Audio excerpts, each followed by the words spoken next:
Markus 14 ayat 12 sampai dengan 21, perikop pembacaan ayat ini berbicara tentang Yesus makan Paskah dengan murid-muridnya.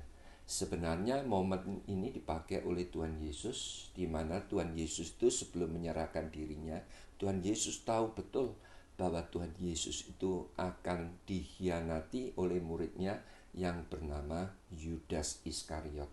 Jadi momen makan perjamuan Paskah yang diadakan oleh Tuhan Yesus sebenarnya dipakai untuk menasihati Yudas Iskariot. Tetapi kalau kita baca di dalam ayat-ayat tersebut, ternyata pilihan atau keputusan Yudas Iskariot ini salah, yang artinya Yudas ini tetap mengkhianati Tuhan Yesus.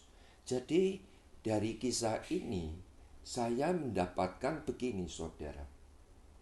Jadi kita ini sebagai anak-anak Tuhan, kita diingatkan sebagai murid Yesus ada kesempatan memperjuangkan nilai terbaik di dalam hidup ini. Jadi begini, saudara, sebelum Yesus ini dijadikan anak domba Paskah, sebelum Tuhan Yesus dijadikan anak domba Paskah, Tuhan Yesus harus menghadapi ujian yang sangat berat, yaitu ujian Yudas. Jadi ujian Yudas ini dapat digambarkan ujian jenderal, ujian yang sangat rumit. Lah, sama di dalam kehidupan saudara dan saya, yang namanya hidup itu ada berbagai ujian. Contoh ujian apa? Kejujuran, kesabaran, kesetiaan, apalagi ya, banyak sekali ujian pada waktu Tuhan memberikan kita itu berkat melimpah. Kalau kita tidak hati-hati, kita bisa takabur, kita bisa ya sombong, betul tidak? Oleh karena apa? Kelimpahan yang Tuhan percayakan, yang tadinya kita baik, kita bisa melupakan Tuhan, betul? Nah, jadi sekali lagi, yang namanya hidup ini memang diwarnai dengan berbagai ujian. Jadi itu sebabnya kalau Yesus telah membuktikan, sekalipun dia diuji dengan ujian yang paling sulit, tetapi Yesus menang. Saya berdoa saudara juga begitu. Di dalam kehidupan ini, setelah saudara terima Yesus sebagai Tuhan dan Juru Selamat, sekalipun mungkin di dalam rumah tangga, di dalam pelayanan, mungkin di dalam pekerjaan, ada berbagai ujian. Jadi ibarat seperti zaman sekolah itu loh, saudara. Dari kelas 1 ke kelas 2 kan harus diuji, kelas 2 ke kelas 3 harus diuji, betul? Dan setiap ujian itu harus dikerjakan sendiri, tidak boleh dihadapi bersama-sama, betul? Nah, jadi yang namanya ujian harus kita hadapi sendiri. Nah, sama di dalam kehidupan ini saya mau katakan, ada ujian-ujian yang ringan Tuhan izinkan, ada ujian-ujian yang berat mungkin Tuhan izinkan. Ya, tetapi Tuhan tidak mau alasan kita itu kalah. Tuhan mau kita itu menang. Sebab apa? Tuhan sendiri sekalipun diuji dengan ujian yang terberat, ujian jenderal, ujian Yudas, tetapi Yesus menang.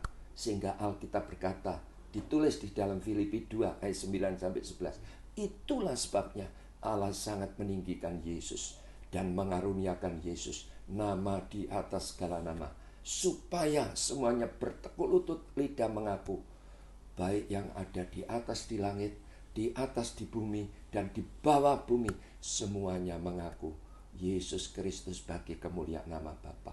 Amin.